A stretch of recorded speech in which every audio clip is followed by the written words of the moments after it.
even more interesting, I'm not saying this because we're in TV5. Yeah. A Tulfo could be competitive, especially if teamed up with a progressive senator, woman senator like Risa. Yes. I mean, that's again a very interesting permutation. What's our Can you latest discuss survey? Our latest survey was July of this year. That's the second quarter. So we are yet to, as of this recording, process our third quarter. But it seems consistent, no? Start of this year.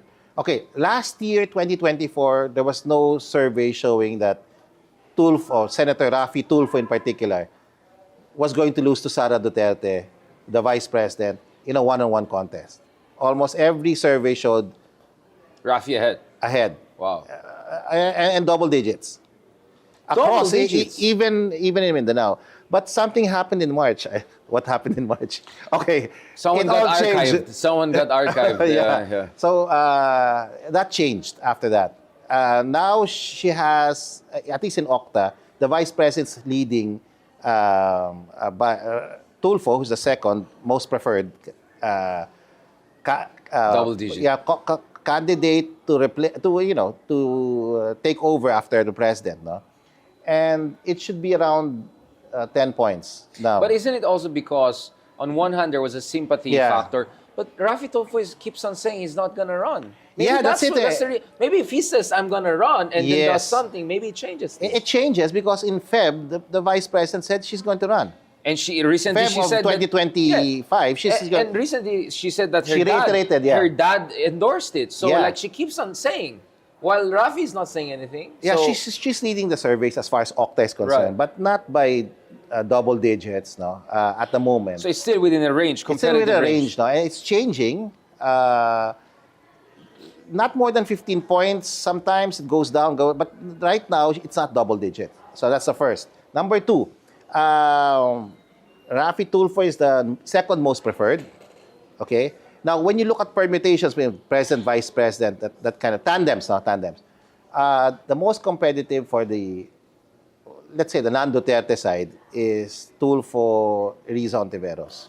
Why? Why so? Do they complement each other? I don't know. It just came out. It came out in the survey. Again, we have to validate that. And again, to everyone listening, these are just these are speculative, preliminary scenario building, and it will change over time, and other candidates will come out as popular. No? So, what's the tandem that's strongest for the Duterte side? It's Duterte Marcos, not Duterte Padilla. Okay. And another Marcos. Okay. So that's a solid. Now they will lead a tool for Risa tandem by less than 10 points. 10%. So still competitive. Very competitive. So how big is the undecided? Because I will decide it. The undecided will decide it. I don't have the data now because I really can't talk about it now. But it's big enough, right? It's not. Yeah, it's big enough. Yeah, it's still big. Yeah. So it's a competitive fluid. It's very competitive.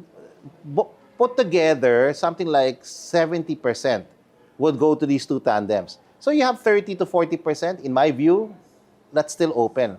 And it's consistent with our previous surveys that independents make up what? Around 30%.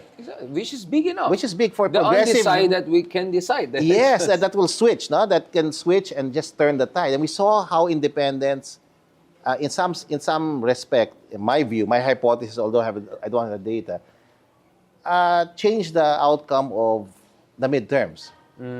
So voter turnout and, in a sense, voter activism pushed certain candidates to win. Candidates who were not, they were always winning in OCTA, but in other surveys, look at Bam and Kiko, look at Marcoleta. So at some level, we can't expect that these surveys will be so accurate, no? That, it's inevitable that VP Duterte is going to win. The fact of the matter is, based on what we have now, there's a competitive race. And there are combinations that are more competitive than others.